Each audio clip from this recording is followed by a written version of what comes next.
तो है नहीं कि मैं आपको पिला दूंगा, दवा है, इंजेक्शन है। ये तो सुनने से समझ में आएगा। और जब कोई बीच में से उठ के जाने लगा तो बोलो दिल इंसान का लगेगा बोलते हुए?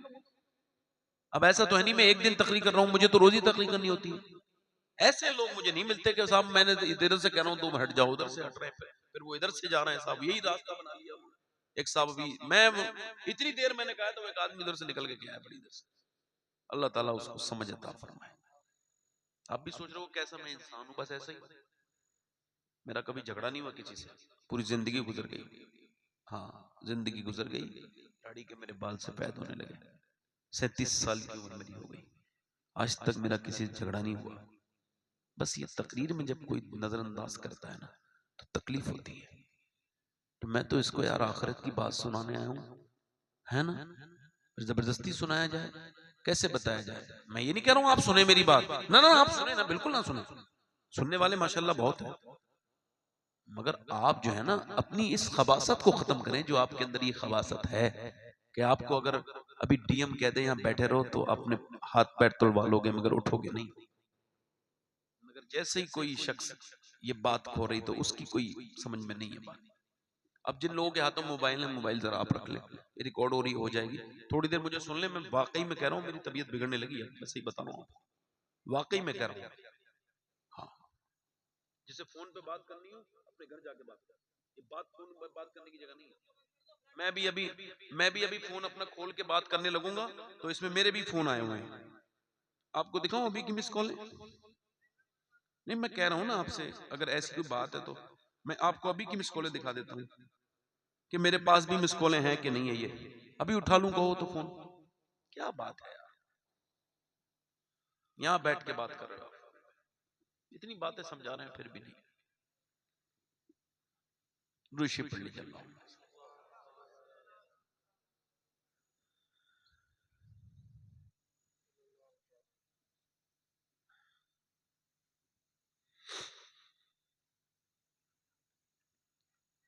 हजरत सैयदना अबू ज़र गफ़ारी, ये रिवायत सुन लो, बस थोड़ा सा बस इतना सब्र कर लो, ये रिवायत पूरी हो जाए फिर मैं खुद ही खत्म कर रहा हूं।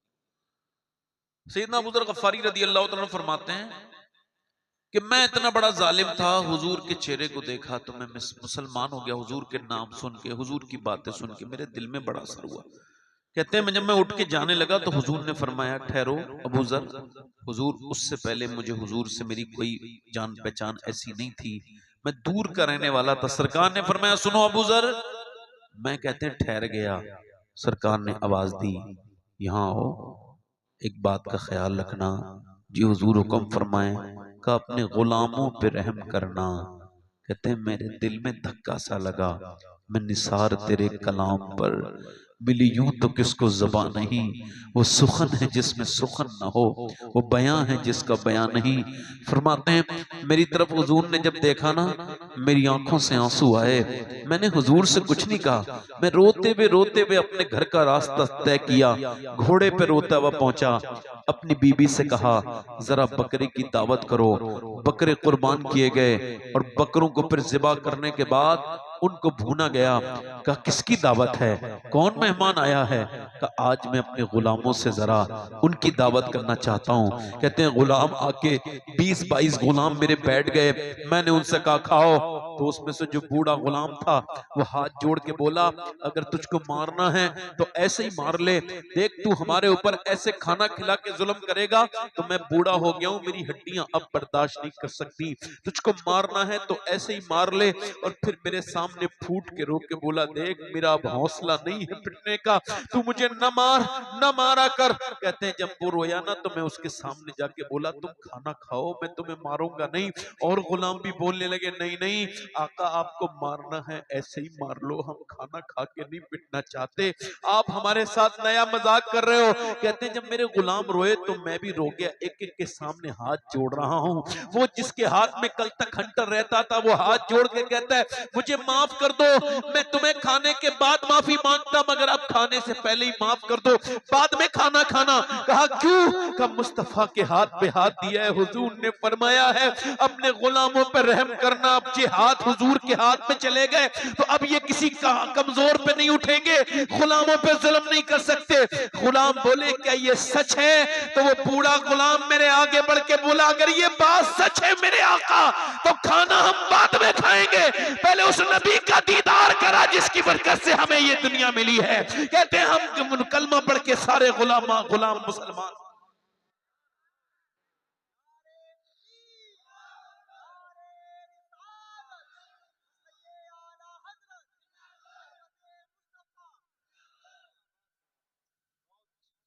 हुजूर ने आखिरी हज के मौके पे फरमाया मैंने सहाबा मैं तुम्हें डराता हूं दो लोगों से, एक तो तुम्हारे गुलाम से, एक तुम्हारी बीबी से। उस पर जुल्म मत करना, गुलामों पे नहीं, मजदूरों पर नहीं, काम करने वालों पर नहीं। रहम करोगे अल्लाह तुम पे रहम करेगा, तुम अगर रहम नहीं करोगे तो याद रखो तुम्हारी तरफ बर्बादी बढ़ेगी। रहम करोगे तभी अल्लाह तुम पे रहम इधर देखो सैयदना, अब जरा गौर करो। एक मेरे नबी ने फरमाया अपनी बीवियों पर रहम, आज लोग बीवियों पर रहम नहीं करते। ये बात भी मैंने करनी है, मेरी तरफ देखो। मगर एक आशिक की बात सुनाता हूँ। एक आशिक रसूल है, गुलाम है, हम सबका इमाम है। वो कहते हैं गुलामों पर ऐसा वक्त था कि मेरा बाप ने एक दिन मुझे पकड़ लिया। वो कहते हैं मेरे बचपन का जमाना है, मेरे बाप ने मेरी गर्दन पकड़ के, ध्यान देना, दबाना शुरू कर दी। मैं मरने के करीब था, मेरी आंखें बहर आ गई। मेरी मां आगे जाके बोली क्या तू जान से मार देगा मेरे बेटे को? क्यों मार रहा है? ये तेरा बेटा है। तो मैंने कहा क्यों? इसको मैं जान से मारूंगा। क्या बात है?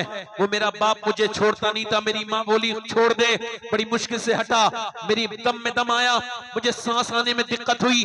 मेरी माँ ने कहा क्यों मार रहा है? ये तेरा सगा बेटा है। इस वजह से मार रहा हूं कि मैं नहीं चाहता ये भी मेरे तरह जिंदगी जिए। क्या मतलब? कल मेरे आका ने जिसका मैं गुलाम हूं मारा था, इस वजह से कि मैंने उसका ऊंट जो है वो छांव में नहीं बांधा था। आज ये कह के मारा है कि तूने आज मेरी बगैर मर्जी के क्यों बांध दिया। अब मैं ये बताओ, मैं उसने अपनी पीठ के ऊपर से जब कुर्ता हटाया तो वो कहते हैं मेरे बाप की पूरी पीठ पर निशान थे, और वो पूरी ऐसे निशान थे कि मेरे बाप की पूरी खाल उधड़ी हुई थी। वो रो के बोला मैं नहीं चाहता मामा, मैं नहीं चाहता कि मेरा बेटा भी वैसे ही जिंदगी गुजारे जैसी मैं गुजारता हूँ। इस वजह से इस बेटे को मैं मार देना चाहता हूँ। यानी ऐसा सख्त दौर है कि लोग अपनी बेटियों को जो है ना, अपने अपने अपने बेटों को मार के ये कह रहे हैं कि हम ऐसी जिंदगी नहीं गुजरवाएंगे जैसी हमारी जिंदगी, हमारा बेटा भी वैसी जिंदगी गुजारेगा। कहते मेरी माँ ने उस दिन तो बचा लिया, मगर एक दिन मेरे बाप को उसके आका ने मारा तो मेरे बाप घर नहीं आया। उसकी लाश आई, मेरा बाप मर गया, और फिर हमने वो शहर छोड़ा। कहते हैं फिर मैं मक्के में एक जगह बिका, 2 जगह बिका, 3 जगह बिका। मैं बिकते बिकते बिकते बिकते जवान हो गया, और एक दिन मुझसे सिर्फ मक्के में 2 ही लोग बात करते थे। एक शख्सियत थी जो मुझे देख के हमेशा मुस्कुराते थे, और एक मुझसे बात करते थे, जो बात करते थे उनका नाम अबू बकर सिद्दीक था, और जो मुझे देख के हमेशा मुस्कुराते थे वो आमना के लाल थे। कहते मेरा अबू बकर दोस्ती हो गई हल्की हल्की, क्योंकि वो मुझसे बात करते थे, बाकी तो सब मुझसे बात नहीं करते थे। काले रंग, मोटी नाक, मोटे होंठ, हमारी छोटी पेशानी, ये हमारा ऐप था। कहते हमें जानवरों से बदतर सलूक होता था। मुझसे अबू बकर ने कहा तुम ईमान ले आओ, मगर मैं कहते हैं मैं इंतजार में था, दिल मेरा था। मगर एक दिन नबी मेरे झोपड़े पर तशरीफ लाए, मैं बकरी चराता था। मुझसे फरमाया कोई बकरी दूध देती है? मैंने कहा नहीं, कोई बकरी दूध नहीं देती, मौसम नहीं है बकरी के दूध देने का। फरमाया कोई ऐसी बकरी है जो ज्यादा कमजोर हो, जो दूध न देती हो? कहा हुजूर ये है, ये दूध नहीं देती। कहा मैंने आगे कर दी। हुजूर ने अपने दोनों दस्ते मुबारक उसके थनों पे रखे। कहते हैं अभी मुकम्मल हुजूर के हाथ रखे नहीं है कि हुजूर के हाथों से उसके अंदर से ऐसा दूध निकला, ऐसी उसकी खीरी भर गई, ऐसी उसकी वो थन भर गए कि उसके दूध से ऐसी भरे। फरमाते फरमाते हैं कि मैंने पिया, अबू बकर ने पिया, नबी ने पिया, उसके बाद जब तक वो बकरी जिंदा रही उसका वो दूध की बरकत खत्म नहीं हुई नबी के हाथ की। कहते हैं ये मौजज़ा देख के मैं मुसलमान, मगर हुजूर ने फरमाया छुपाना अपना ईमान। 7वें नंबर का मुसलमान है वो आशिक। कहते हैं मुझसे कहा छुपाना अपना ईमान। कहते हैं मैंने अपना ईमान छुपाने की कोशिश की, मगर इश्क और मुश्क छुपाए नहीं छुपता। कहते मैंने कोशिश तो की, मगर एक दिन अम्मार को मार रहे थे, मेरी बहनें बैठी हैं। ये अम्मार कौन है पहले आप ये समझ लीजिए, अम्मार इब्न यासिर, ये इसकी माँ है उम्म यासिर, उसका नाम है सुमैया। ये 70 साल की बूढ़ी था जब ईमान लाई, तकरीबन ये उम्र थी इसकी पहली शहीद होने वाली। इस्लाम के नाम पे औरत पहली यही शहीद हुई थी। इसका नाम था सैयदा सुमैया। कहते हैं इसके मुंह पे थप्पड़ मारता था अबू जहल, उसके चेहरे पर थप्पड़ मारता था और वो बेचारी बेहोश हो जाती थी। एक दिन अबू जहल ने अपना बुत सामने रखा और कहा इसको भी खुदा कह, और फिर अपने खुदा को भी खुदा मान, मुझे कोई एतराज नहीं। उसकी मां को जलाल आ गया, उसने थूक दिया उस बुत पर, कहा मैं क्यों उसको खुदा कहूं जब ये बुत नहीं है, ये बुत है जब खुदा नहीं है। कहते हैं मेरी मां के पीछे से उसने नीचे से एक मारा नेजा, कहते उसके पेट के अंदर दाखिल हुआ नीचे से और फाड़ता हुआ मुंह की तरफ से निकल गया एक नेजा। कहते हैं वो बूढ़ी औरत नीचे गिरी और ठंडी हो गई और ला इलाहा इल्लल्लाह कहती हुई दुनिया से चली गई। ये उसकी मां थी, 70 साल की बूढ़ी के पेट को फाड़ा गया है, ये पहली शहीद होने वाली औरत। उसके बाद बाप को 2 ऊंटों के बीच में डाल के बनने के बाद फिर दोनों ऊंट अलग अलग दौड़ा दिए गए, बीच में से चीर दिया गया। अब सुनो मेरे भाइयों मेरे दोस्तों, ये जुल्म की दस्तान है कि हजरत सैयदना अम्मार पे मारी जा रही है। मार अबू जहल मार रहा है, उतबा मार रहा है, शैबा अबू सुफियान मार रहा है, मारते मारते मारते मारते उसकी खाल, मगर वो कहता है मैं इस्लाम नहीं छोड़ूंगा। मारने वाले थक गए, मारते मारते पिटने वाला नहीं थका। आखिर उन्होंने वो कहते हैं उमैया ने मेरे हाथ में अपना कोड़ा दे दिया और कहा ले तू मार। कहते हैं मैं उसका गुलाम था, जब उसने कहा तो फरमाते फिर मैंने वो कोड़ा उठाया तो मेरा मुसलमान भाई जानता था मैं भी मुसलमान हूं, उसे करीब बुलाया और मेरे कान में कहा तू भी मार ले 1-2 कोड़े, मुझ पे कोई फर्क नहीं पड़ेगा, मैं तो पिटी रहा हूं, मगर अगर तू नहीं मारेगा तो ये समझ जाएंगे कि तू भी मुसलमान है, लिहाजा तुझे मारेंगे और मुझे ये बात बर्दाश्त नहीं है। कहते ये सुन के मैं पीछे हटा और मैंने जब कोड़ा अपना उठाया तो मेरे हाथ कांप गए और मेरा दिल फराया, मैं फूट फूट के रोया। और फिर आगे जाके इकबाल कहता है पुख्ता होती है अगर मसलिहत अंदेश हो अक्ल और इश्क हो मसलिहत अंदेश तो है खाम अभी, बेखतर कूद पड़ा आतिशे नमरूद में इश्क, अक्ल थी महबे तमाशाए लबे बाम अभी। कहते मैं आगे बढ़ा, आगे बढ़ने के बाद मैं अपने अम्मार से जाके चिपट गया और मैंने कहा यार मोहब्बत साथ में करते हैं मदीने वाले से तो मार भी साथ में ही खाएंगे मेरे भाई, तू अकेला नहीं पिटेगा, तेरा भाई भी तेरे साथ पिटेगा। उधर से आवाज आई क्या तू ईमान ला चुका है? तो कहते मैंने जोर से आवाज दी, जमीन और आसमान गवाह हो जाए कि मोहम्मद का गुलाम है बिलाल, बिलाल मोहम्मद पे ईमान ला चुका। कहते हैं उमैया ने जब ये सुना मैं ईमान ला चुका हूं तो कहते हैं फिर उसने मेरे मुंह पे मुक्के मारे। कहते इतने मुक्के कि मैं बेहोश हो गया। जब होश में आया तो मेरी गर्दन में पड़ा था एक फंदा और रस्सी नौजवान लड़कों ने अपने हाथों में ले रखी थी, मेरी गर्दन के साथ घसीटते हुए लेके जा रहे हैं। हस्सान इब्न साबित कहते हैं जब मैं ईमान नहीं लाया था मैंने मक्के में देखा कि हजरत सैयदना बिलाल को घसीट के लेके जा रहे हैं। उनके जिस्म पे जो जब वो घसीटते हैं उनको तो उनकी रोड़ियां लगती हैं, उनके खून निकलता है, उनकी खाल फटती है, मगर जितनी शिद्दत से वो घसीटते हैं वो उतनी शिद्दत से कहता है वल्लाहु अहद अहद अहद, वो नारे लगाता है कि अल्लाह एक है। वो कहता है अल्लाह एक है, अल्लाह एक है, अल्लाह एक है। उसको बार बार मारा जा रहा है। हज़रत अबू बकर बोले यार एक जिक्र जली है, एक जिक्र खफी, हल्के हल्के जिक्र कर लिया कर, लोग तुझे मारते हैं। 3 दिन तक हल्के जिक्र किया, मगर 3 दिन के बाद सैयदना बिलाल ने देखा उमैया जा रहा है तो आपने उसकी तरफ देखा और फरमाया वल्लाहु अहद और कहा हो अल्लाहु अहद, हो अल्लाहु अहद। उसने फिर मारा। हजरत अबू बकर ने कहा मैंने तुमसे मना किया था न करना जोर से जिक्र, ये तुम पे जुल्म करते हैं। बिलाल बोले हाँ, 3 दिन हल्के हल्के बोला मगर वो मजा नहीं आया जो मैंने जोर से जिक्र करता हूँ, ये मुझे मारता है। तो फिर जो दिल को मेरे लगता है ना, उस वक्त कहते हैं हजरत बिलाल के ऊपर एक दिन उमैया ने कहा नहीं छोड़ेगा मोहम्मद का दामन। कहते चल मैं तुझे बताता हूँ। बिलाल को जमीन पे लिटाला गया। जिसने मक्का देखा है, जिसने मदीना देखा है, उसने वहां की सख्ती भी देखी होगी, वहां की रेत भी देखी होगी, रेत को जलता हुआ भी देखा होगा। मैं आपको बताऊं वहां एकदम आदमी के पांव में छाला पड़ जाता है, मगर बिलाल को तो गरम गरम रेत में लिटाला गया, ऊपर पत्थर उनके पत्थर रखा गया और सीने पे पत्थर। बिलाल बेहोश हो गए मगर फिर होश में आए। हु अल्लाहु अहद, हु अल्लाहु अहद, हु अल्लाहु अहद, हु अल्लाहु अहद, हु अल्लाहु अहद, अहद अहद अहद। वो नहीं मान रहे, नहीं मान रहे, नहीं मान रहे, मारे जा रहे। और एक दिन हजरत बिलाल हबशी कहते हैं अबू जहल आया, कहने लगा तुझसे अपना गुलाम नहीं संभलता, दुनिया में हमारी बदनामी हो रही है पूरे मक्के में, तू संभाल ले। कहते हैं मुझे वो ले गया और उसने मुझे ले जाके सफा मरवा की तरफ निकल के बाहर को, जिधर हुजूर का घर था उससे थोड़ा दूर। कहते हैं सरकार एक उसने मुझे एक थम से बांधा और फिर मेरे मुंह में मुक्के मारे। कहते हैं मुक्के मेरा मुंह फट गया, मैं बेहोश हो गया। मैं होश में आया, उसने फिर मुक्का मारा, मेरे हाथ बंधे थे। मुझसे बोला बोल इस्लाम छोड़ेगा। मैंने खिसिया के कहा अबे मेरे मुंह पे थोड़ी इस्लाम लिखा है, ये इस्लाम तो मेरे दिल के अंदर लिखा है, बोल कैसे छुड़ाएगा। कहते हैं वो और गुस्से में आ गया और उसने अंगारे दहकवाए। लिखा है रिवायत में उसने अंगारे दहकवाए, तपते हुए कोले। और आपको बताऊं औरतें जब रोटी बनाती हैं और अगर रोटी बनाने के बाद कभी रोटी में से भाप लीक हो जाए तो हाथ में छाला पड़ जाता है।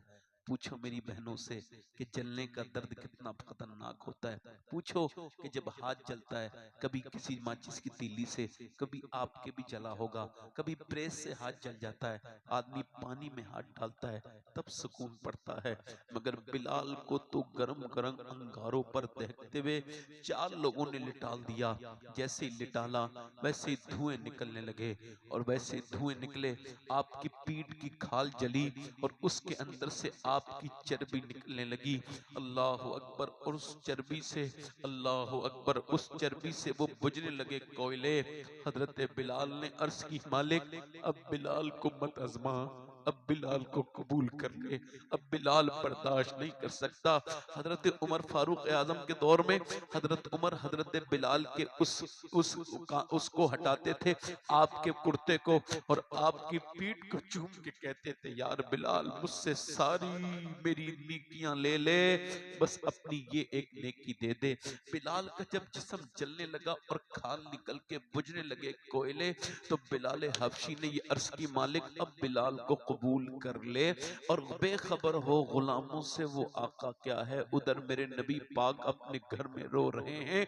हजरत अबू बकर सिद्दीक ने देखा हुजूर की आंखों में आंसू, या रसूलुल्लाह क्यों रोते हैं? फरमाया मेरे पास अगर पैसे होते तो मैं अपने बिलाल को खरीद लेता।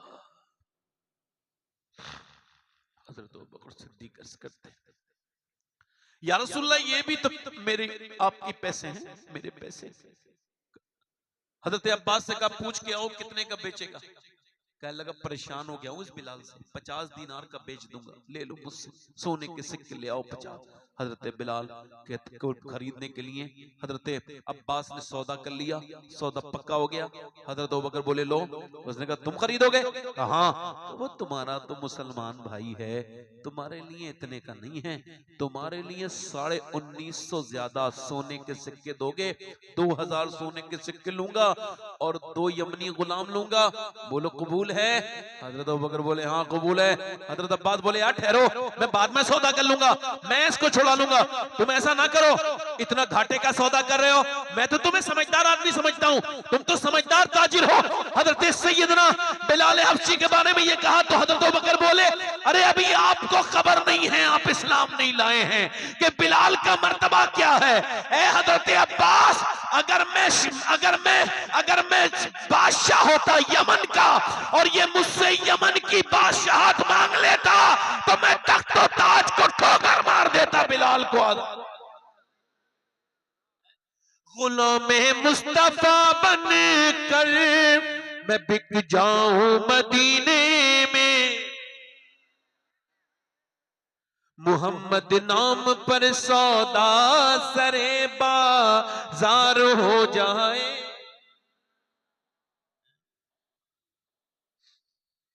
सैयदना बिलाल कहते हैं मैंने जब आजाद करा लिया, मैं जाके देखा तो एक अंधेरी कोठरी में बिलाल को डाले हुए थे, पड़े थे बिलाल। मैंने आवाज दी, बिलाल। कौन?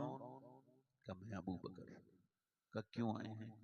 कि मैंने तुमको आजाद करा लिया, तुमको आजाद कर लिया, बिलाल चलो।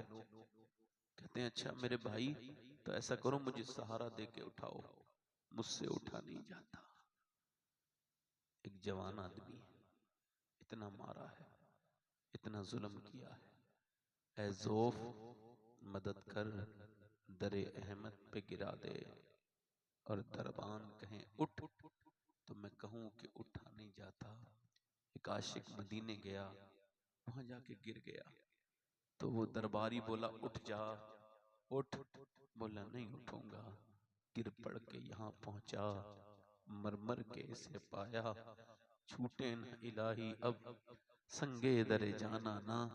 कहते हैं बिलाल मुझे हजरत अबू बकर ने उठाया और फिर मुझे घर ले गए, मुझे नहलाया, मेरे उन्होंने मरहम लगाया, तेल लगाया, सफेद कपड़े पहनाए, मेरे सफेद साफा बांधा, मैं रोने लगा।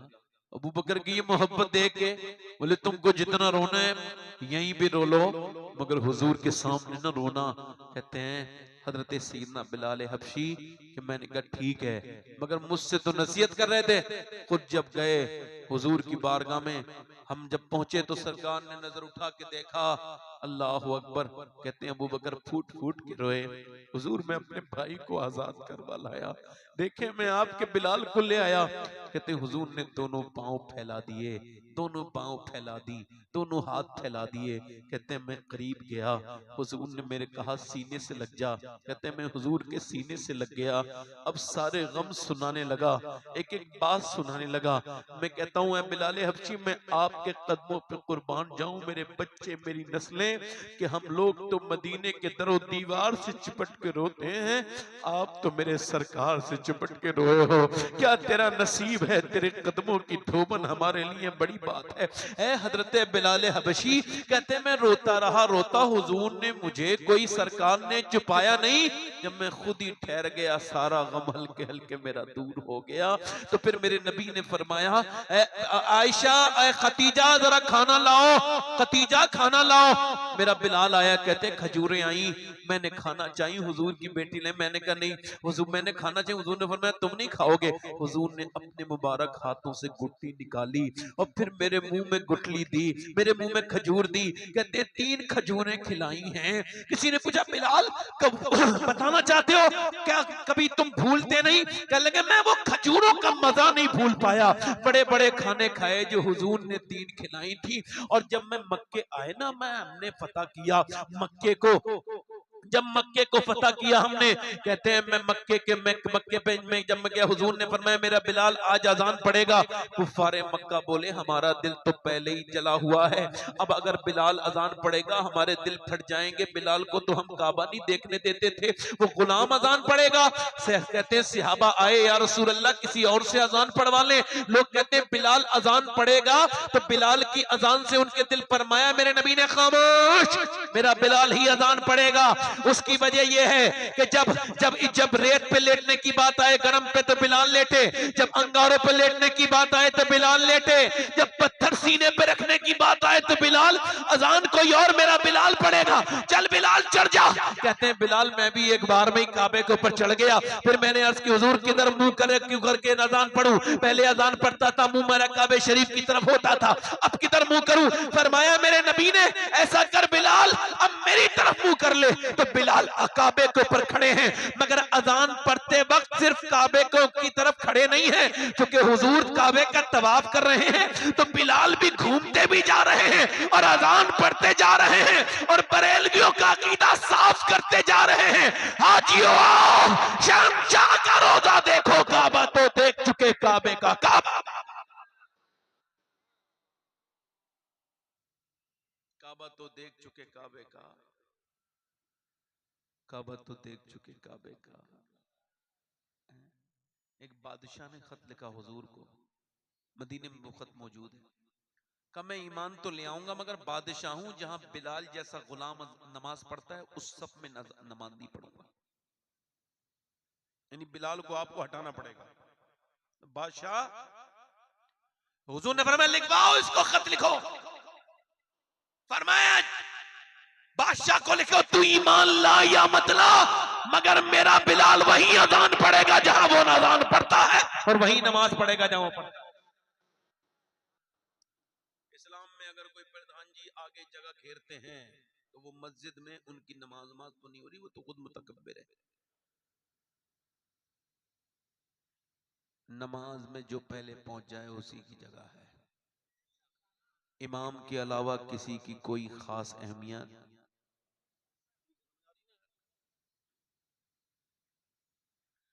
इसका मतलब हुजूर ने गुलामों को आका बना दिया। जब वही बिलाल एक दिन आए तो हजरत उमर फारूक आजम आदि दुनिया के बादशाह थे, उठ के खड़े हो गए और खड़े होने के बाद हजरत बिलाल के हाथ को चूमा और कहा या बिलाल अंता सैयदना व मौलाना, ए बिलाल तू हमारा आका भी है हमारा मौला भी है। आप बात समझ रहे हो मेरी? नहीं। अगर आज भी लोग अपनी बीवियों को मारते तोड़ते हैं तो हुजूर के आने की खबर उनको क्या हुई है? फिर क्या खबर पहुंची उनको? या भाग जाए यहां से, मार के कहते हैं अपनी बीवी से भाग जाए यहां से, वो जाती नहीं कहीं, पिटती वहीं रहती है, रोती है। किसी मुझे जा क्यों नहीं रही? कहने लगी मेरे बाप ने बड़ी मुश्किल से मेरी शादी की थी, रात को सो नहीं पाता था, कर्जा लेके शादी की थी, मेरी 2 बहनें और भी हैं, जाऊंगी ना तो बात यह है कि मेरे बाप के दिल पे बड़ा बोझ हो जाएगा, उसकी तबीयत बिगड़ जाएगी, तो मैं पिटती हूँ, यहीं पे रहती हूँ, बातें भी सुनती है। इधर बूढ़ी सासें भी कुछ होती हैं जो गरीब बच्चियों की जिंदगी हराम करती हैं। तेरे बाप ने कुछ दिया नहीं, वो मरने वाली है, तू तो कुछ अल्लाह को याद कर ले। तेरे पांव लटके हुए हैं कब्र में, जाहिल इस गरीब लड़की को सता रही है, तुझे मरना नहीं है बदतमीज, ये जाहिलाना हर बातें करती है, कुछ जहेज की बात करती है। गरीबों की लड़कियों को सताने वालों, याद रखना वो घर कभी बरकत वाला नहीं हो सकता जिस घर में समझो गरीबों को सताया जाता हो। अल्लाह के लिए सबसे पसंदीदा घर कौन सा है? कौन सा पसंदीदा घर है? हुजूर ने फरमाया वो पसंदीदा घर है जहाँ गरीबों पर रहम किया जाता है, यतीमों पर करम किया जाता है। आज हालात ये हैं हमारे कि बिलाल हबशी ने तो कहा अंगारों पर अल्लाह एक है, मगर हमारी मस्जिदें हमें आवाज दे रही हैं, हम नमाज पढ़ने के लिए तैयार नहीं, और हम कहते हैं हम बड़े आशिक रसूल हैं, बड़े दीवाने हैं हुजूर के, बड़े आशिक रसूल हैं। रातों को फिल्में देखते हैं, नौजवानों की तन्हाइयां बर्बाद हो गई, इंस्टाग्राम देखते हुए, फेसबुक देखते हुए 3-3 घंटे लगातार रीलें चला रहे हैं, ऐसे उंगलियां इनकी खिस नहीं रही हैं। इधर चौराहे पे बैठा है कोई, घूर पे बैठा है कोई, इधर बैठा है कोई, इधर बैठा है, किसी को तमीज नहीं। अजानें होती हो गई, खत्म हो गई, और उसके बाद कहता है मुसलमानों पे बड़ा जुल्म हो रहा है।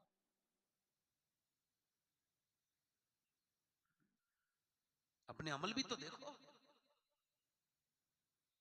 शादियां यहूदियों की तरह, नसरानियों की तरह शादियां। अभी मेरी यही तकरीर सुनेंगे, सब कहेंगे सही कह रहे हैं, बस सुनेंगे। शादियां वैसी करेंगे जैसे करना चाहते हैं, नाचने कूदने ड्रामे, बेहुदा बातें, उसमें बेहुदा औरतें, बड़े परेशानी लोग कहते हैं। नौजवानों को देखो, रातों को फिल्में, आंखों में कुछ बचा है? कुछ भी नहीं बचा। लोग कहते हैं हिस्ट्री बदल, वो लॉक लगा दिया। कोई ऐसा लॉक है जो अल्लाह से छुप जाए? मेरी करतूत, आपकी करतूत, आपका स्या चिट्टा, मेरा स्या चिट्टा, क्या बताओ कयामत के दिन क्या करोगे? मेरे दोस्तों, मेरे भाइयों, ये आंखें तुम्हारी हैं? नहीं नहीं नहीं नहीं, ये तेरी आंखें नहीं मेरे भाई। हुजूर फरमाते हैं ये अमानत है। एक एक लम्हा मेरी जिंदगी का अल्लाह की अमानत है। एक एक लम्हा, एक एक सेकंड, एक एक मिनट, एक एक लम्हा, एक एक दिन, सुबह शाम रात, ये सब अमानत है। अमानत की खयानत नहीं करनी चाहिए। मगर आंखों से गंदी फिल्म देखने वालों, सुनो, कयामत के दिन मेरे नबी फरमाते हैं आंखें अर्ज करेंगी मालिक तूने दिया तो था इस वजह से कि ये तुझे देखें, और तेरे देखने के लिए थी आंखें, तेरे महबूब के दीदार के लिए, मगर इसने तो गंदा कर दिया, इसने तो गंदा कर दिया। मुझे बताओ, आंखों से देखना आंखों का जिना है, आंखों का जिना है। मेरे नबी फरमाते हैं जो आंखों से जिना करेगा उसका, उसकी आंखों में जहन्नम की आग डाली जाएगी। फुकहा ने लिखा, उलमा ने लिखा, अब्दुल्ला इब्ने मुबारक काबे का तवाफ कर रहे हैं और एक दुआ कर रहे हैं पूरे काबे में, हतीम में, मुल्तजिम पर, वही मकाम इब्राहिम पर, वो रुकने यमानी पर, रुकने शामी पर, रुकने इराकी पर, मुल्तजिम पर, वो यही सफा मरवा पे यही वो दुआ कर रहे हैं। अल्लाह, एक आदमी यही दुआ कर रहा है, अल्लाह मेरा ईमान पे खात्मा करना। फिर मकाम इब्राहिम पे झुक जाता है अल्लाह के सामने, 2 रकअत नमाज पढ़ता है, फिर कहता है मालिक मेरा ईमान पे खात्मा करना, ईमान पे खात्मा करना। बताओ मेरे भाइयों, कुरान कहता है हरगिज काफिर होके न मरना, मगर बताओ अगर यही हाल रहे। कहते हैं मैं उसके करीब चला गया, मैंने उससे पूछा आज ये जो फेसबुक पे तुमने बहन लड़कियां देखी और ईमान पे कोई फर्क नहीं पड़ा, तो मेरे नबी फरमाते हैं आखिरी जमाने में सुबह के वक्त में मेरा उम्मती मुसलमान होगा, शाम को उसका ईमान खत्म हो जाएगा। ऐसा हाल होगा आखिरी जमाने में जब नाच गाने के ये जमाने हैं, बदकारियों के जमाने हैं, और इस जमाने में लोग नहीं डरते, उस जमाने की लोग बात करता हूं। कहते हैं मैंने उससे पूछा एक ही दुआ याद है? 3 दिन से लगातार काबे के आसपास एक ही दुआ कर रहा है। क्या तुझको एक ही दुआ याद है, दूसरी कोई दुआ याद नहीं? कह लगे बात ये है हुजूर, वो रोने लगा, मेरे 2 भाई थे, एक ने 40 साल अल्लाह की रजा के लिए अजान पढ़ी, एक ने 35 साल, मगर जब दोनों मरे हैं तो ईमान पे नहीं मरे, बेईमान हो। का क्या करते थे वो? का औरतों को बुरी नजर से देखते थे, उनकी आंखों में पासदारी नहीं थी, पाकीज़गी नहीं थी। निगाह की शुरुआत जिना की आंखों से होती है। पहले आंखें देखती हैं, फिर दिल पसंद करता है और शर्मगाह इस फेले बद को कर जाती है। मेरे दोस्तों, मेरे भाइयों, जरा गौर तो करो। अल्लाह अकबर। काबे के दरमियान में एक शख्स रो रहा था और कह रहा था, नौजवान बच्चा लड़का था, बुजुर्ग था, नौजवान क्या था, अगर जवानी की उम्र थी, कह रहे थे अल्लाह मुझे बख्श दे, वरना कयामत के दिन मुझे अंधा उठाना, मैं गुनाहों के साथ तेरा तो क्या तेरी मखलूक का भी सामना नहीं कर सकता हूँ। लोगों ने तवाफ रोक के कहा मालिक पहले इस नौजवान को बख्श दे, हम बाद में ही अब तवाफ करेंगे। जब लोगों ने देखा, सजदे से सर उठाया तो सबकी चीखें निकल गईं। कोई आम आदमी नहीं था, शहंशाह बगदाद सैयदना शेख अब्दुल कादिर जीलानी थे, जो काबे में ये कह रहे थे या अल्लाह मुझे बख्श दे, न मैं गुनाहों के साथ कैसे तेरा सामना करूंगा कयामत के दिन। ये आंखें अगर बोल गई तो बोलो क्या करोगे मेरे दोस्तों। आज मेरी बहनों ने अपने बच्चों को रोते वक्त मोबाइल तो दे दिया, उन्होंने ये नहीं सोचा कि मोबाइल से असर क्या होगा। आपको बताऊं, कैम्ब्रिज यूनिवर्सिटी कहती है कि ये जो औरतें अपने बच्चों को मोबाइल देती हैं रोते वक्त में, ये रोते में मोबाइल नहीं देती हैं, ड्रग्स दे रही हैं, जहर दे रही हैं। बच्चे पागल होते चले जा रहे हैं माओ की जहालत की वजह से। छोटे छोटे बच्चे पागल हो गया। एक बच्चा कर्नाटका का, उससे पूछा डॉक्टर ने तेरी माँ कहाँ है, तो कहने लगा मेरी माँ इसी के अंदर है, इसी पबजी के अंदर। तेरा बाप कहाँ है, इसी फेसबुक के अंदर, इसी मोबाइल के अंदर है, पबजी के अंदर। यानी उसने बचपन से मोबाइल देखा, उसे अपना माँ बाप बाप समझ लिया 5 साल का बच्चा पागल। माँ बोली हाय मेरे लाल मैं तेरी माँ हूँ। कहा नहीं नहीं तू मेरी माँ नहीं है, मेरी माँ वो है जो मेरे साथ रहती थी। मेरे दोस्तों मेरे भाइयों मैं आपसे पूछ रहा हूँ, ये मोबाइलों की दुनिया, ये गंदी तस्वीरें, ये लेटरिनों तक में उस मोबाइल को लेके जाना, ये आम बात नहीं है, ये बीमारी है मेरे भाइयों। इससे बाहर निकलो, इससे बाहर निकलो मेरे भाइयों, मेरे दोस्तों, मेरी बहनों। अपनी छोटी छोटी बेटियों को कुरान सुनाओ, खुदा के वास्ता देता हूं तुमको कुरान सुनाओ, उनको कुरान की तालीम दो, उनको दुरूद पढ़ना सिखाओ, वरना ये उम्मत बर्बाद हो जाएगी, कुछ नहीं बचेगा आने वाली नस्लों के पास। याद रखना कुछ नहीं बचेगा। आने वाली नस्लों को अगर महफूज करना चाहते हो तो अपनी बेटियों को, अपनी बहनों को कहो कि कुरान पढ़ो, दुरूद पढ़ो। नाच गाने, फिल्में, गाने बाजे से तुम्हारे ईमान खत्म हो जाएंगे। आने वाले वक्त में तरसा करोगे लोग कलमा पढ़ने वालों के लिए। याद रखना यही हाल रहे तो, क्योंकि पहले की औरतें नेक थी, वो कुरान पढ़ती थी तो बच्चे भी कुरान पढ़ते थे। वो नमाजी होती थी तो माँ से बेटे के अंदर, बेटी के अंदर बाप के अंदर, बाप जब नमाज पढ़ता था तो बेटा नमाज पढ़ता था, जब माँ नमाज पढ़ती थी तो बेटी नमाज पढ़ती थी। नस्लों में ईमान ऐसे पहुंचता था। आज जरा गौर करें, तवज्जो करें, मैं आपसे एक बात अर्ज कर रहा हूं, मेरी बात पर जरा ध्यान दें। और आपसे खास तौर से कि मियां बदायूं बड़ी बड़ी तारीखी जगह है, वहां से एक औरत हिजरत करके दिल्ली गई और दिल्ली की सरजमीन पे वो औरत रात में रो रही है। उस औरत के रोते देखते उसका बेटा उठ गया। उसका बेटा 8 साल का है, अपनी माँ को सजदे में रोते देख के करीब जाके बैठ गया। जब सजदे के सलाम फेरा, कहने लगा अम्मा क्यों रो रही है, मेरी माँ क्या बात है। माँ ने बेटे को देखा तो कहा मेरे लाल अभी हाथ पे एक छिपकली चढ़ गई थी। कब फिर मैंने क्या देखा कि जब छिपकली मैंने हटा दी, फिर मैंने सोचा अभी आज नहीं तो कल नहीं तो परसों कब तक मैं खैर मनाऊंगी। एक दिन तो कब्र में जाऊंगी, ऊपर से तख्ते लगेंगे और फिर ऊपर से मिट्टी डाल के अंधेरे में मुझे छोड़ के सारे चले जाएंगे। मेरे हुजूर फरमाते हैं कि जब कब्र में रखा जाता है और कब्र में रखने के बाद जब लोग पलटते हैं तो वो जो मरने वाला होता है कब्र के अंदर से आवाज देता है कहां जा रहे हो मेरे दोस्तों, मेरे भाइयों, मुझे अनजान बजा के छोड़ के इस जगह क्यों जा रहे हो। अल्लाह हुजूर फरमाते हैं वो सुनते नहीं कोई, अगर सुन ले तो उसकी मौत पर नहीं, उसकी कब्र पे नहीं, अपनी जिंदगियों पर रोएंगे, जंगलों में निकल जाएंगे। वो औरत बोली मेरे लाडले मुझे उसी कब्र में जाना है, बस आज ये कीड़ा हटा दिया, कल मेरी नाक में और मुझे मुंह में कीड़े चलेंगे तो जब सोच रही हूं उस वक्त में क्या होगा। जो तकरीर कर रहा है ना ये भी एक दिन मर जाएगा, ये जो सुन रहे हैं ये भी मर जाएंगे, जो सुन रही हैं ये भी मर जाएंगी, कोई नहीं बचेगा, सबको मौत आकर के रहेगी, कोई नहीं बचेगा। तकरीर सुनने वाले, करने वाले सब मर जाएंगे, कितना भी दिल लगा ले कोई जिंदगी के साथ, ये जिंदगी वफा नहीं करती किसी के साथ। कितने दिलकश हो तुम, कितना दिलकश हूं मैं, क्या सितम है कि हम लोग मर जाएंगे, ये बने बनाए मकान रह जाएंगे, ये जमीनें रह जाएंगे, ये कारोबार रह जाएंगे, ये कब्रिस्तान में लेटने वाले लोग तुम्हें आवाज दे रहे हैं, रोज उनकी आवाजें सुना करो। वो कहते हैं हम भी कल तक दुनिया के धोखे में थे मगर तुम तो धोखा ना खाओ। ऐ मेरे भाइयों देखो कब्रिस्तान कैसी आबाद जगह आवाज दे रही है। दादा की कब्र अपने पोते को आवाज दे के कहती है ऐ मेरे पोते कल मैं भी पोता था, आज मैं कब्र के अंदर आ गया। आज मियां नाना की कब्र आवाज देती है मेरे नवासे कल मैं भी नवासा था, आज मैं नाना बन के कब्र में आ गया। तू भी कब्र में जाएगा, तेरी किस्मत अच्छी हुई तो नाना बनेगा, वरना ऐसे भी मौत आती है। न जाने कितने मर गए, कितने मर गए, कितने मर जाएंगे। वो रात के वक्त में औरत रो रही है, बच्चे बोला मेरी माँ, अरे ठहर तो जा, तू तो बड़ी है, मैं तो बहुत छोटा हूं, मैं मर गया तो मेरा क्या होगा। तो माँ ने कहा मेरे लाल तू कल सजदे में जा, अल्लाह तुझे कब्र के अजाब से बचाएगा। बेटा सजदे में जाके रोने लगा।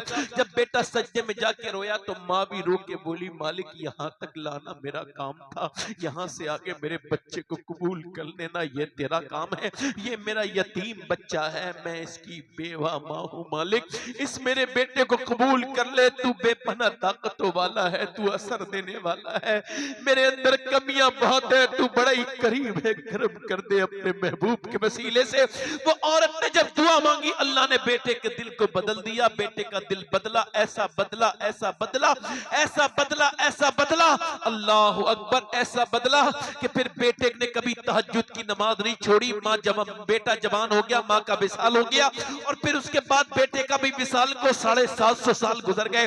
दिल्ली की गलियों में जाकर के चेक करो और जाके बादशाहों की बीवियों की कब्रें चेक करो और मुगलों की शहजादियों के, उनकी कब्रों के निशान मिट गए, ढूंढने पर भी नहीं मिलेगा। मिलेगा, मगर जो रात को रोटी थी उसका मजार 3 बीघा जमीन में बना हुआ है, उसका नाम सैयदा जुलेखा अलमारूफ माई साहिबा है। उसके मजार पे बुध के दिन मेला लगता है, और जाके चेक कर लो, बादशाहों की कब्रें मिट गई, मगर जो रात को रोता था उसका मजार उसके बेटे का 3 बीघा, उसका कई सौ बीघा जमीन में अकेले का बना हुआ है, और उसके मजार पे रोज मेला लगता है। उसके बेटे का नाम निजामुद्दीन महबूब इलाही है। जब मां सजदा करे मियां दिल्ली में, तो बेटा दिल्ली को शरीफ बना देता है। जब मां सजदा करे किचोचा वाले की, तो किचोचा में कदम रखे शरीफ बना दे। जब मां सजदा करे बरेली वाले की, तो मेरा इमाम बरेली को शरीफ बना दे। जब मां सजदा करे मोइनुद्दीन चिश्ती की, तो उसका बेटा अजमेर को शरीफ बना दे। जब मां सजदा करे अब्दुल कादिर जिलानी की, उसका बेटा बगदाद को शरीफ बना दे। जब सजदा करे मां इमाम हुसैन की, तो उसका बेटा करबला को शरीफ बना दे।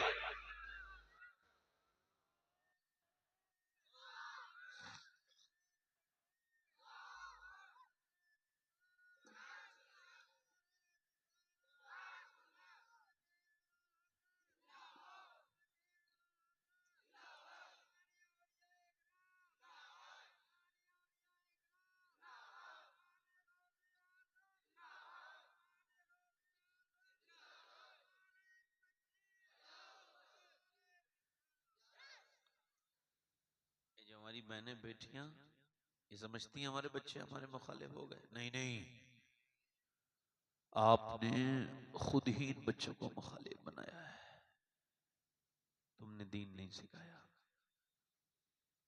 देखो बच्चा छोटा होता है, 2 साल का 3 साल का, बोलना सीखे ना उसको। 2 साल के बच्चे को, 1.5 साल का 2 साल का बच्चा जब बोलना शुरू करे ना, तो तजर्बा करना। आला हज़रत ने फरमाया उसको अल्लाह का नाम सिखाओ, मगर उसको नाम सिखाओ रब का, उसको नाम सिखाओ। मगर सुनो, आप सिखाओगे मगर सीखेगा नहीं। इमाम गजाली कहते हैं तुम अपने बच्चे से कहना। इसी वजह से हाफिज, कारी, मौलाना, मुफ्ती, ये सब माँ बाप के फर्मा बरदार होते हैं। मगर सुनो, जब तुम कहोगे ना उससे, कहो बेटे अल्लाह अल्लाह अल्लाह अल्लाह, बच्चा कुछ बोलना नहीं जानता, मगर आपका जवाब दे रहा है अब्बा अब्बा, कह गए नहीं अल्लाह, आप कह रहे हो अल्लाह अल्लाह अल्लाह अल्लाह, वो कह रहे अब्बा अब्बा। इमाम गजाली कहते हैं वो कहता थोड़ी है, उससे अल्लाह कहलवाता, देख तूने इसे मेरा नाम सिखाया है, मैंने इसे तेरा नाम सिखा दिया।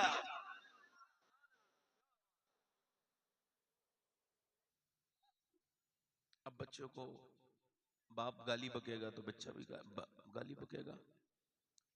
माँ जब गाली बकेगी, माँ जब झगड़ा करेगी, तो बेटी भी झगड़ा करेगी।